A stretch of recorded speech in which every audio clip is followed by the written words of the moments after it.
3, 2, 1. Good morning, everyone, and welcome to another edition of Inspire TV. My name is Ben Walker, the founder of InspireCa, and I've also got Phil Shepherd here this morning, Head of Tax and Accounting, to walk you through. G'day, Phil. To walk you through our topic this morning, which is 5 ways to boost your pre-Christmas cash flow. But before we get into it, could I just do a bit of a sound check, just making sure everyone can hear me. So if you could just raise your hand, or just pop something through in the chat box, just so we can see that, that everyone can hear us. Awesome. Thanks, Chris. And what about everyone can hear Phil? Phil, would you like to just say good day? Sure. Everyone can hear me? Awesome. I see hands in the air. Good sign. Good sign. Awesome. So let's get stuck into it. Whoop. So this thing's on the screen. There we go. So a little bit about Inspire. InspireCa, I founded InspireCa to help young families use their small business to achieve big goals. And we do that in a number of ways. And one really interesting way is through education, like this webinar this morning. The topic is on 5 ways to boost your pre-Christmas cash flow. Christmas time is a little bit of a potentially scary time for business owners, leading up to a month or two of lower sales or a low period of time. On the other hand, some businesses like retail are, sales go through the roof and they make more money in December and January than they do in the entire year. But for the majority of business owners who are looking to take some time off over the Christmas break, it can be a little bit scary, I guess. So we put this webinar together to give you 5 ideas to help you through that time. And I guess the purpose of that is so you can holiday in peace and take some well-deserved rest over the Christmas time.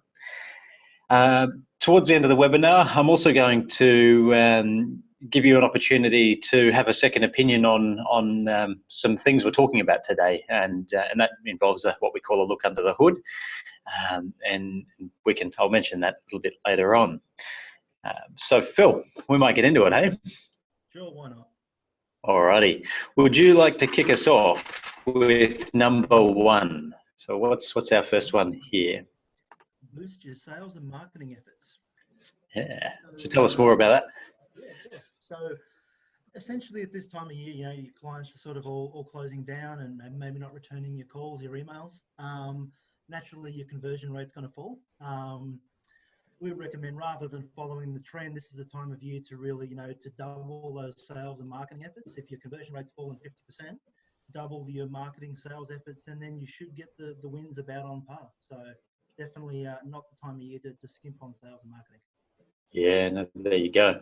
And Phil, do you see often with our clients or business in general that they sort of tend to just accept that downturn and not do much? And most definitely, I think they have a tendency to even time their closure periods when they think the customers are going to be away, and they tend to cut the marketing spend. So definitely, it's a time for you to focus on that sales and marketing and get those wins in the door. Yeah, sensational. I think you're going to chat more about those sales and marketing expenses too shortly. Yeah. So number 2, the second way we recommend is actually to thank your clients. And now this isn't with I'm going to thank them so they're going to give me work or business or that sort of thing. This is a genuine appreciation and thank you for working with you. And I've received a couple of those over the last couple of weeks, and it's been really, really awesome. But what that might lead to, interestingly enough, is you being top of mind to your clients, or someone who for a couple of weeks has been so busy but they needed to see you, because you've reached out, said thank you, then it might just be perfect time where they say, hey, I need your help with something. So that's the context of reaching out and just saying thanks. Yeah. So Phil, I think time to share number 3. Get paid. as an accountant, this is my favorite one. So basically, obviously, we're trying to improve cash flow. A big part of that is getting money into the bank account. So there's really two elements to that. One is making sure we get the invoices out, and the second one is controlling that debtor balance. So firstly, with the invoicing, if we call it lazy days essentially. So the number of days between when you could issue an invoice to a customer and when you actually do. The acceptable number of lazy days is obviously 0. So there should be no reason why you hold off invoicing a customer that you could legitimately send a bill to. Second part of that being debtor management. So make sure, if you got debtors getting close to term, to follow them up just to make sure that they haven't spent all of your money on their Christmas presents. Yeah, just basically do whatever you can to collect on those invoices. Yeah. Okay. Awesome. And what's one strategy, just going back to that lazy day, what's one strategy that you see works with getting those invoices out? Well, ultimately, I think if you've got a pretty good workflow system, that sort of, when you come to the end of a job, it's sort of a natural part of almost like the workflow checklist. So the job's been finished. The moment the job's been finished, we get the invoice straight out. Or even if you want to go to the other extreme, is invoicing before the job begins. Yeah, okay, great. That's a good tip. Alrighty, number 4. Review your tax. So this is the one I really, really love. We've had quite a number of situations over the past couple of months where, years in fact, but one recently, Jeff, we just reviewed his previous year's accounting and tax work and how he's sort of paying himself and just running the tax planning of his business. Through a quick review, we were able to find him $36,000 in overpaid tax. That after a few little tweaks, he could save that much money. We've in the last couple of weeks, we've saved someone else $6,000. We've saved another $3,000 on a September BAS just by rejigging how as a result of average accounting advice, people are just set up a little bit subpar. So it's really exciting that we can help our clients out in that way. And I mean, who wouldn't be a lot better off with 36K in the bank pre-Christmas? You definitely notice it. Yeah, and I might mention now the how those wins came about was each of those clients took up the opportunity for a look under the hood. And what a look under the hood is just having a look at the previous year's or most recent set of financial statements and tax returns that your accountant has prepared, and just giving you a second opinion. Like you might take your car to the mechanic, you get a quote for $2,000 and you go, whoa, hang on, is that right? So you take it down to the local mechanic or a second one, and they say, oh, hang on, 2K is right, that's pretty fair. Or they'll say, what? These guys are doing things you don't need to, or there's a better way to do it and it'll cost half that. Or that's the sort of thing we do in that look under the hood. So if you would like the opportunity, and we're going to be doing only 3 before Christmas, if you would like to email hello@inspireca.com, the team will get in touch and tell you how to take up that opportunity and what the next steps are.